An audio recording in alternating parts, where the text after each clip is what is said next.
વડોદરા મહાનગરપાલિકા દ્વારા આવાસ યોજના ડ્રો યોજવામાં આવ્યો હતો। આજવા રોડ ઉપર આવેલ પંડિત દીનદયાલ ઉપાધ્યાય નગર ગૃહ ખાતે સરકારના મુખ્ય દંડકની ઉપસ્થિતિમાં યોજવામાં આવ્યો હતો, જેમાં 2709 મકાન માટેનો ડ્રો યોજવામાં આવ્યો હતો।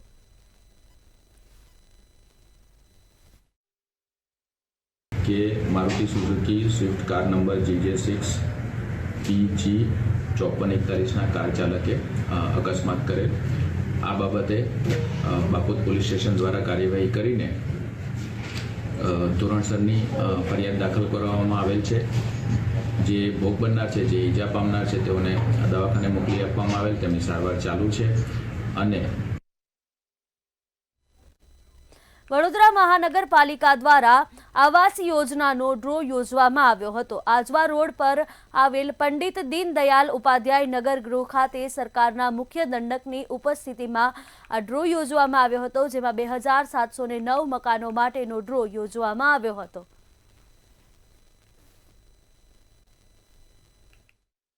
બસ હવે તો બીજું કંઈ કહેવા માંગતા નથી, પણ પબ્લિકને એનું મકાન મળે, જે છત નથી મળી અત્યાર સુધી, એ લોકોને છત મળે એવી અમારી શુભકામના છે, એવી ઈચ્છા રાખે છે। મારા બેબીનું નામનું મેં કલાલીમમાં ફોર્મ ભર્યું છે, 2 વર્ષ થઈ ગયા છે, હજુ કહેવાય છે કે 7-8 મહિના જેવું લાગે એવું છે। મતલબ એ છે કે તમે નરેન્દ્ર મોદી આવાસનું યોજના કરો છો, નો ડાઉટ, પણ મેં એમ કહેવા માંગુ છું, જે અભણ માણસ છે, જેની વેબસાઇટ શું છે એનો મતલબ જ નહીં ખબર હોય, તો આવી રીતના તમે આપો છો તો બિચારા અભણ માણસ તો ગોલ ગોલ ફરિયાદ કરશે। તો એના માટે કશું તો કરો। કેટલા જણા મને પૂછ્યું જેને કશું આવડતું નહીં, મેં એમને આ ખુરશી પાસે મોકલી, એ લોકોએ પણ આવી રીતના કર્યું, તો એ લોકો કે મને ભણતા જ નહીં આવડતું, લખતા જ નહીં આવડે, ABCD નહીં ખબર, ગુજરાતી વાંચતા નહીં આવડે, તો એવી એ લોકો કઈ રીતે વેબસાઇટ પર જોશે? મારું આ જ કહેવાનો મતલબ છે। આજરોજ વડોદરા મહાનગરપાલિકા દ્વારા વડોદરા શહેરમાં પ્રધાનમંત્રી આવાસ યોજના અને રાજીવ ગાંધી આવાસ યોજના અંતર્ગત કુલ મળીને 2705 જેટલા આવાસોનું અને 7 દુકાનોની ફાળવણી માટેનો ડ્રો કરવામાં આવ્યો છે। અને આ પ્રકારે હજુ પણ વડોદરા મહાનગરપાલિકામાં લગભગ 30,000 જેટલા નવા આવાસો બનશે। અને કેન્દ્ર સરકાર અને રાજ્ય સરકારની જે ગાઈડલાઈન છે તે પ્રમાણે દરેક ગરીબોના કુટુંબને નવું ઘર આપવામાં આવશે। તેના માટે કોર્પોરેશન અને સરકાર કાયદેસર કાર્યક્રમ આજની જ હતી, એટલે 2 SMS ફરી મોકલ્યામાં આજે બધા લોકો આવી ગયા છે, ખુશ છે। આજે લગભગ 3000 લોકો અહીંયા હાજર છે અને 2700 ની આજુબાજુ આપણે ડ્રો કરી રહ્યા છે। આટલા લોકોની મકાન ફાળવણીનું ડ્રો ફાઇનલ ફ્રીઝ થઈ જશે, પછી આપણા VMC ની વેબસાઇટમાં પણ જાહેરમાં મૂકીશું, એટલે આ પ્રોસેસ ટ્રાન્સપરન્ટલી કરીએ છીએ। આના પછી જે હાઉસ એલોકેશન છે અત્યારે તૈયારીમાં પણ છે। લગભગ 80 to 87 કરોડ અમે એક્સ્ટ્રા ખર્ચ કરી રહ્યા છે અલગ અલગ યોજના અંતર્ગત, જેમાં રિપેરિંગથી ઘણું લોકોને મકાન આપી શકાય। વડોદરાના આજવા રોડ પર અકસ્માતનો મામલો સામે આવ્યો હતો, ત્યારે આ મામલે ડીસીપી ઝોન 4 એન્ડુ મેકવાને નિવેદન આપ્યું છે। તેમણે જણાવ્યું કે ગઈકાલે અકસ્માત અંગે ફરિયાદી દ્વારા ફરિયાદ આપી હતી। બાપોદ પોલીસે આરોપી પ્રતીક ગોલાબરાવ બોરેસને ધરપકડ કરી અને કાર્યવાહી હાથ ધરી છે, જ્યારે ઈજાગ્રસ્ત યુવક આદર્શ સિંઘને સારવાર માટે ખાનગી હોસ્પિટલમાં ખસેડવામાં આવ્યો છે।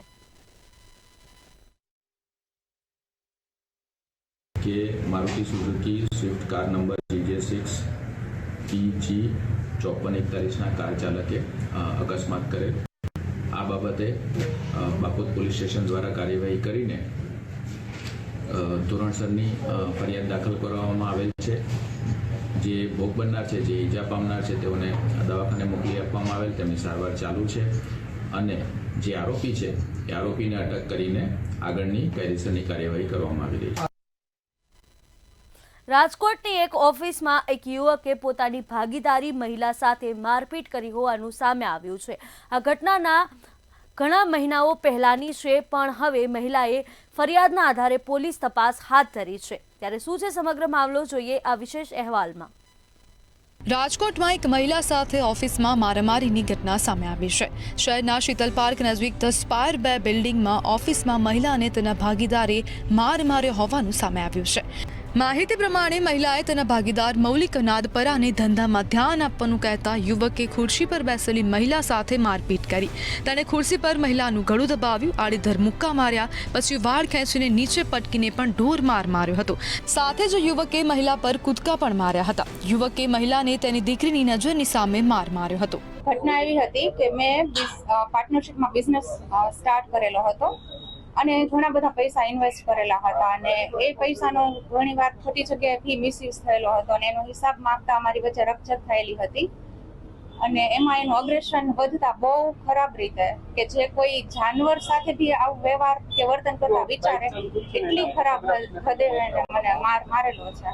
માહિતી પ્રમાણે મારામારીની આ ઘટના જૂન મહિનામાં બની હતી, પરંતુ આ કેસમાં ફરિયાદ 9 ડિસેમ્બર 2025ના રોજ યુનિવર્સિટી પોલીસ સ્ટેશનમાં ફરિયાદ નોંધાવવામાં આવી છે.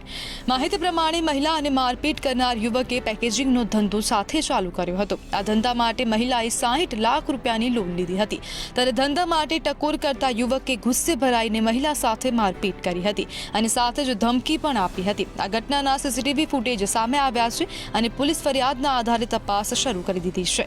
આરોપી એના ધંધામાં પ્રોપર ધ્યાન ના આપતા હોય એ બાબતે ફરિયાદી એને કહેતા આરોપીને ખોટું લાગતા જે ફરિયાદી છે એને આરોપી છે એને ફરિયાદીને માર મારેલ છે, એના વાળ પકડી અને બીજા કોઈને કહ્યું તો જાનથી મારી નાખીશ આ પ્રકારની ધમકી આપેલી છે. જેથી આ મૌલિક નાનપરા વિરુદ્ધમાં યુનિવર્સિટી પોલીસ સ્ટેશનમાં ગુનો દાખલ કરવામાં આવેલો છે. આ જે બનાવ છે જૂન 2025નો છે, જેની ફરિયાદીએ તાજેતરમાં જ ફરિયાદ કરતા ગઈ તારીખ 9/12ના રોજ આનો ગુનો દાખલ કરી અને જે આરોપી છે મૌલિક નાનપરા એની અટકાયત કરવામાં આવેલી છે. બ્યુરો રિપોર્ટ, મંતવ્ય ન્યૂઝ. રાજકોટ મ્યુનિસિપલ કોર્પોરેશનમાં સ્ટેન્ડિંગ કમિટીની બેઠક મળી હતી. ચેરમેન જયમીન ઠાકરની અધ્યક્ષતામાં યોજાયેલી બેઠકમાં કુલ ₹162 કરોડથી વધુના વિકાસના કામોને મંજૂરી અપાઈ હતી. 143 કરોડના ખર્ચે સૌરાષ્ટ્રનો સૌથી મોટો 150 MLDનો વોટર ટ્રીટમેન્ટ પ્લાન્ટ કણકોટ પાસે બનાવવાની દરખાસ્તને લીલી ઝંડી આપવામાં આવી છે. બેઠકમાં કુલ 20 દરખાસ્તોને મંજૂરી મળી છે, જ્યારે 4 દરખાસ્તો વધુ વિચારણા માટે પેન્ડિંગ રાખવામાં આવી છે. આજરોજ રાજકોટ મ્યુનિસિપલ કોર્પોરેશનની સ્ટેન્ડિંગ કમિટીની બેઠક હતી. આ બેઠકની અંદર કુલ 24 દરખાસ્તો હતી. રાજકોટ શહેરના અલગ અલગ વિસ્તારોમાં વિકાસ કામોની કુલ 24 દરખાસ્તો આવી હતી. એમાંથી કુલ 4 દરખાસ્તને પેન્ડિંગ રાખવામાં આવેલ છે. બાકીની તમામ દરખાસ્તો મંજૂર કરવામાં આવેલ છે. કુલ આજની સ્ટેન્ડિંગ કમિટીની બેઠકની અંદર 162 કરોડ 67,77,000 જેવી રકમના ખર્ચે રાજકોટ શહેરના અલગ અલગ વિસ્તારોની અંદર વિકાસ કામોની આજે ભારતીય જનતા પાર્ટીના સૌ કોર્પોરેટરોએ આજની આ સ્ટેન્ડિંગ કમિટીમાં મંજૂરીની મહોર આપવામાં આવી છે. આગળ અમદાવાદથી સમાચાર સામે આવી રહ્યા છે, જ્યાં અમદાવાદ એરપોર્ટ પર આજે પણ અનેક ઉડાનો રદ થઈ છે. અમદાવાદથી આ સમાચાર, જ્યાં એરપોર્ટ પર આજે પણ અનેક ઉડાન રદ. સાંજે 6 વાગ્યા સુધીમાં ઇન્ડિગોની 29 ફ્લાઇટ કેન્સલ થઈ છે. અમદાવાદ આવતી ઇન્ડિગોની 13 ફ્લાઇટ કેન્સલ થઈ છે. અમદાવાદ એરપોર્ટ પર આજે પણ સ્થિતિ યથાવત જોવા મળી છે. અમદાવાદથી અન્યત્ર જતી ઇન્ડિગોની 16 ફ્લાઇટ રદ થઈ છે.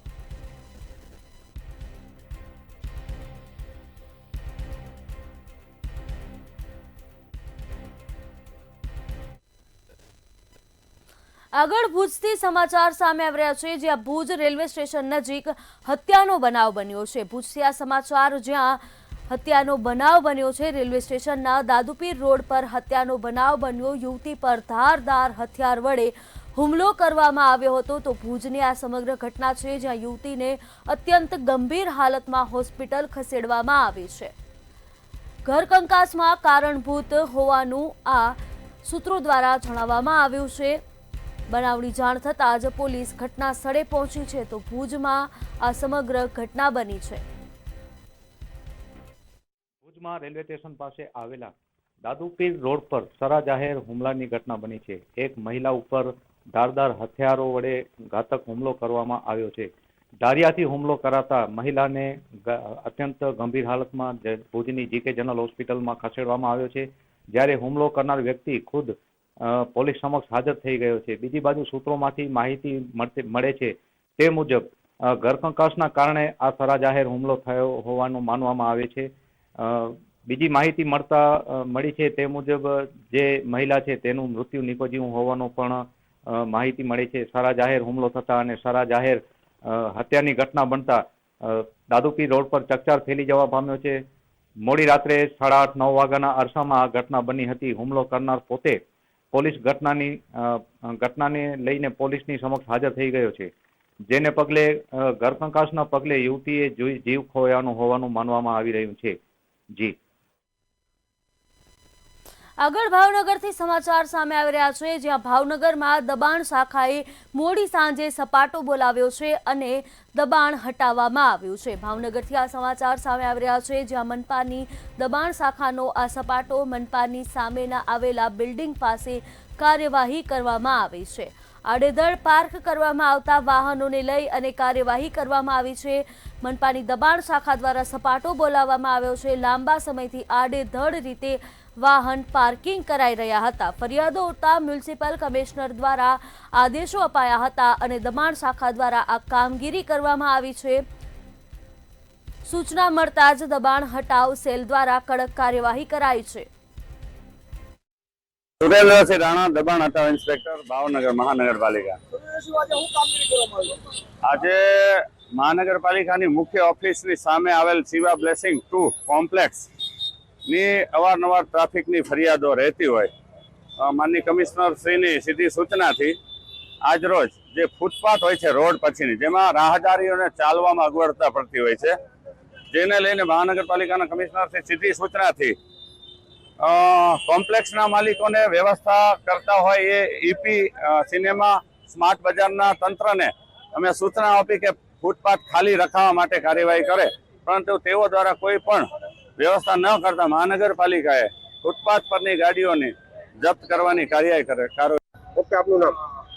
રહેવાસી ભાવનગર. હવે આજે સાંજના દરમિયાન અમે અહીંયા મોલ પાસે આવ્યા, મ્યુનિસિપાલિટીની સામે બિગ બજાર સાઈડ. હવે ત્યાં અમારા સાહેબ ઝાલા સાહેબની ઓફિસ છે, ત્યાં અમે મળવા આવ્યા હતા, ક્લાયન્ટ છીએ. હવે અમને કોઈ જાણ નથી કે ત્યાંના સિક્યુરિટીએ કોઈ જાણ નહોતી કરી કે આ ગાડીઓ તમારી અહીંયા ન પાર્ક કરતા અંદર પાર્ક કરજો, બીએમસી વાળા કહી ગયા છે. બરોબર છે. હવે અમે આગળ સુરેન્દ્રનગરથી સમાચાર સામે આવી રહ્યા છે, જ્યાં નાયબ કલેક્ટર દ્વારા સપાટો બોલાવવામાં આવ્યો છે. સુરેન્દ્રનગરથી આ સમાચાર, જ્યાં ચોટીલામાં આ સપાટો બોલાવવામાં આવ્યો છે. નાયબ કલેક્ટર દ્વારા કામગીરી હાથ ધરવામાં આવી છે. ચોટીલા નાયબ કલેક્ટરે ફરી સપાટો બોલાવ્યો. નાયબ કલેક્ટર અને ટીમે થાનગઢ પંથકમાં દરોડા પાડ્યા છે. નળખંભા ગામમાં ગેરકાયદે કોલસા ખનન પર દરોડા પાડવામાં આવ્યા છે. સુરેન્દ્રનગરથી આ સમાચાર સામે આવી રહ્યા છે, જ્યાં કોલસાના 4 કુવાઓ પર કોલસાનું ખનન કરાતું હતું, તેના પર સપાટો બોલાવાયો છે. કોલસા સંગ્રહ, વહન, વેચાણ કરી રહ્યા હતા ઈસમો અને તેમના પર આ કાર્યવાહી કરવામાં આવી છે. સુરેન્દ્રનગરથી આ સમગ્ર સમાચાર સામે આવી રહ્યા છે, જ્યાં ચોટીલા નાયબ કલેક્ટરે ફરી સપાટો બોલાવ્યો છે. નાયબ કલેક્ટર અને ટીમે થાનગઢ પંથકમાં દરોડા પાડ્યા છે. નળખંભા ગામમાં ગેરકાયદે કોલસાનું ખનન ચાલતું હતું, તેના પર દરોડા પાડવામાં આવ્યા. કોલસાના 4 કુવાઓ પર કોલસાનું ખનન કરાતું હતું.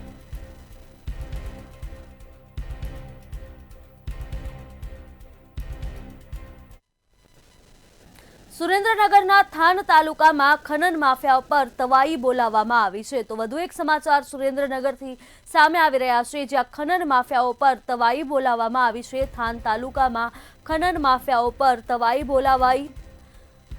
ભડુલા વિસ્તારમાંથી સ્થાનિક પોલીસે અચાનક જ દરોડા પાડ્યા હતા અને જેમાં સ્થાનિક પોલીસે ગેરકાયદે કાર્બોસેલ ખનન ઝડપી પાડ્યું છે. સુરેન્દ્રનગરમાં વધુ એક ખાણ વિભાગનો આ સપાટો, જેમાં કાર્બોસેલ 4 થી 5 કુવાઓ અને 4 ટ્રેક્ટર સહિતનો મુદ્દામાલ ઝડપી પાડવામાં આવ્યો છે.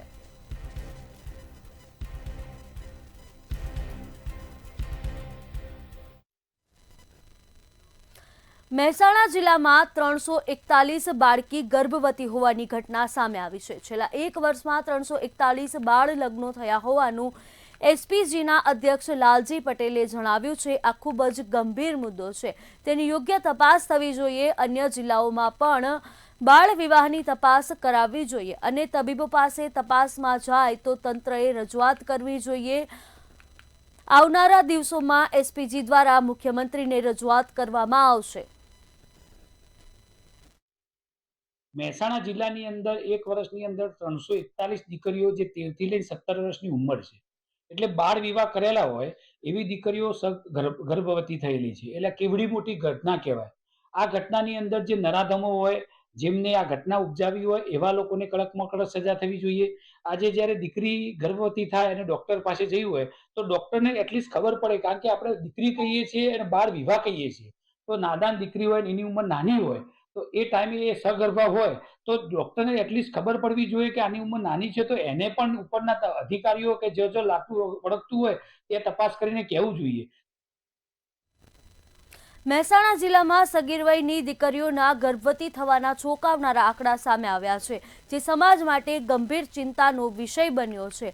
આરોગ્ય વિભાગના રિપોર્ટ મુજબ એપ્રિલ 2025 થી ડિસેમ્બર 2025 સુધીના સમયગાળામાં એટલે કે 9 મહિનામાં કુલ 341 સગીર દીકરીઓ ગર્ભવતી બની હોવાનું સામે આવ્યું છે.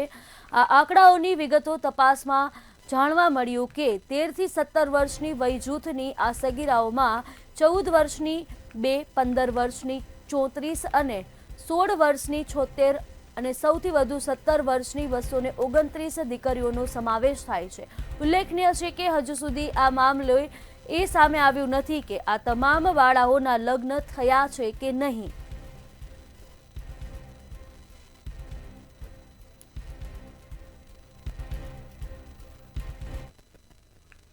રાજકુમાર જાટ કેસની તપાસમાં નવો વળાંક આવ્યો છે. કેસની તપાસ માટે રચાયેલ ખાસ તપાસ ટુકડી એસઆઈટીના અધ્યક્ષ અને સુરેન્દ્રનગરના એસપી પ્રેમસુખ ડેલુએ નાર્કો ટેસ્ટ કરવાની મંજૂરી માટે અદાલતમાં અરજી કરી હતી, જે કોર્ટે સ્વીકારીને મંજૂર કરી હતી. ત્યારે આરોપી ગણેશ ગોંડલને એફએસએલ ખાતે નાર્કો ટેસ્ટ કરાયો હતો. ગણેશ ગોંડલની પૂછપરછમાં મળેલી કડીઓ નિર્ણાયક બને તેવી શક્યતાઓ છે. 1-2 દિવસમાં અંતિમ રિપોર્ટ તૈયાર કરવામાં આવશે. આનો નાર્કોનો ટેસ્ટ હતો અને નાર્કોનો જે ટેસ્ટ છે આની આખી પ્રક્રિયા 8 તારીખથી 13 તારીખ સુધીનો જે ટાઈમ હતો, અમે આખી જે પ્રોસિજર છે આખી પ્રોસિજર કમ્પ્લીટ થઈને અને આજે આનો નાર્કો ટેસ્ટ થઈ ગયો છે. હવે 1-2 દિવસમાં આની આખી જે રિપોર્ટ તૈયાર થઈ જશે અને આ રિપોર્ટ જે તૈયાર થશે આ માનનીય હાઈકોર્ટ જે ગુજરાત હાઈકોર્ટ છે આના અંદર મૂકવામાં આવશે. પ્રશ્નાવલી તૈયાર થઈ હતી, કેટલા પ્રશ્નોની યાદી તૈયાર થઈ હતી? આ એક એફએસએલ જે ઓફિસર હોય છે આના પોતાના રીતે બધા જે કેસ છે આની સ્ટડી કરીને અને આને આધારિત એ લોકો પ્રશ્ન તૈયાર કરતા હોય છે. અમદાવાદના સુભાષ બ્રિજ બાદ હવે શહેરનો અન્ય એક બ્રિજ પણ ખામીઓ દૂર કરવાનું અમદાવાદ મ્યુનિસિપલ કોર્પોરેશનને તંત્રને ભાન થયું છે. હાટકેશ્વર બ્રિજથી 300 મીટર અંતરે આવેલા ગુરુ બ્રિજ પર સળિયા દેખાવા લાગ્યા હતા. તેને હવે તાત્કાલિક ધોરણે રિપેર કરવા તંત્ર દોડતું થયું છે. હજારો વાહનો બ્રિજ પરથી પસાર થાય તો ઉછળવા લાગે છે. આવકાર હોલથી હાટકેશ્વરને જોડતો બ્રિજ 2009માં 24.73 કરોડના ખર્ચે બનાવાયો હતો. 16 વર્ષમાં આજ બ્રિજ પર પેચવર્ક ખુલી ગયું છે, જેના કારણે સળિયા બહાર દેખાવા લાગ્યા છે. સમારકામના નામે 2 બેરિકેડ મૂકીને ગાબડું પૂરવામાં આવ્યું છે, જે પેચવર્ક કેટલા દિવસ ટકશે તે એક સવાલ છે. અમદાવાદ શહેરમાં હાટકેશ્વર બાદ વધુ એક બ્રિજ છે તે જર્જરિત બન્યો છે. સુભાષ બ્રિજ છે તે જર્જરિત થતાં બંધ કરવામાં આવ્યો છે. ત્યારે મંતવ્ય ન્યૂઝ દ્વારા શહેરના વિવિધ બ્રિજ ઉપર રિયાલિટી ચેક છે તે કરવામાં આવી રહ્યું છે. ત્યારે આ આવકાર હોલ પાસે આવેલો ગુરુજી બ્રિજ છે કે જે આવકાર હોલથી લઈને હાટકેશ્વરને કનેક્ટ કરે છે રેલવે ઓવરબ્રિજ છે. 2009માં જે વડાપ્રધાન નરેન્દ્ર મોદી છે તેમના હસ્તે આ બ્રિજનું લોકાર્પણ કરવામાં આવ્યું છે અને ત્યારે તે ગુજરાતના મુખ્યમંત્રી હતા. એટલે કે 2009થી લઈને 2025 આટલા વર્ષોમાં જ આ બ્રિજ છે તે ખખડધજ થઈ ચૂક્યો છે. સ્પાનની વચ્ચે જગ્યા થઈ ચૂકી છે અને અત્યારે તેનું સમારકામ કરવામાં આવી રહ્યું છે. બ્રિજની વચ્ચે જે ગાબડા છે તે પડી ચૂક્યા હતા અને અહીંયા રીતસરના સળિયા દેખાતા હતા અને તે અત્યારે પૂરવામાં આવી રહ્યા છે. સમારકામ કરવામાં આવી રહ્યું છે. અત્યારે તેની ઉપર જે જે પોલાણ થયેલું હતું, જે ગાબડું પડ્યું હતું, તે રસ્તો એક બાજુ બેરિકેડિંગ કરીને રસ્તો છે તે હાલ પૂરવામાં આવી રહ્યું છે. બ્રિજનું સમારકામ છે તે હાલ કરવામાં આવી રહ્યું છે. ભાઈ, અહીંયા શું તૂટી ગયું હતું? અહીંયા ખાડો પડી ગયો છે. જર્જરિત છે બ્રિજ? ના, એવું કશું નથી. સળિયા દેખાતા હતા? આ નોર્મલી જ, એટલું બધું કશું નથી. એટલે આ બ્રિજના સળિયા દેખાઈ ચૂક્યા હતા અને તેની ઉપરથી ગાબડું પડી ચૂક્યું હતું. ત્યારે હવે જે બ્રિજ છે તેનું ગાબડું પૂરવામાં આવી રહ્યું છે. પરંતુ અત્યારે પણ જોઈ શકાય છે કે જે રીતે સમારકામ થયું છે, કારણ કે આ જે બ્રિજ છે તે આખો દિવસ ધમધમતો બ્રિજ છે. લોકો અહીંયાથી સતત અવર જવર કરે છે, ભારે વાહનો પણ અહીંયાથી પસાર થાય છે. અને ત્યારે વધુ એક વખત આની ઉપર ગાબડું પડે તો પણ નવાય નહીં, કારણ કે અહીંયાથી ડમ્પર જેવા હેવી વાહનો છે તે પણ પસાર થાય છે. બંને બ્રિજના બંને છેડે સ્કૂલો આવેલી છે, બાળકો અહીંયાથી પસાર થતા હોય છે. ત્યારે હવે આ બ્રિજનું સમારકામ કેટલું કરવામાં આવશે અને બ્રિજની સ્ટેબિલિટી તપાસ કરવામાં આવશે કે કેમ, કારણ કે એક બાદ એક જે બ્રિજના જે શહેરના જેટલા પણ બ્રિજો, ઓવરબ્રિજ આવેલા છે તે ધીમે ધીમે જર્જરિત થઈ રહ્યા છે. ત્યારે ગુરુજી બ્રિજ ઉપર પણ હાલ જે સમારકામની કામગીરી છે તે કરવામાં આવી રહી છે. કેમેરા પર્સન કુનાલ રાણા સાથે કિંજલ બોરીસા, મંતવ્ય ન્યૂઝ, અમદાવાદ. ઇન્ડિગોની ફ્લાઇટ્સ વારંવાર રદ થવાને કારણે હજારો મુસાફરોને મુશ્કેલી વેઠવાનો વારો આવ્યો છે. 9 દિવસમાં 5000થી વધુ ફ્લાઇટ્સ રદ થવાથી પહેલાથી જ બુકિંગ કરાવનાર પર સૌથી વધુ અસર જોવા મળી હતી. મુસાફરોની ફ્લાઇટ 24 કલાકમાં રદ થઈ તેમની માટે વળતરની જાહેરાત ઇન્ડિગો દ્વારા કરવામાં આવી છે. ફ્લાઇટ પ્રસ્થાનના 24 કલાકની અંદર રદ કરવામાં આવી હતી. તેમને 5000થી 10,000 સુધીનું વાઉચર મળશે. ત્યારે આ રકમ ફ્લાઇટના બ્લોક સમય અને રૂટ પર આધારિત હશે.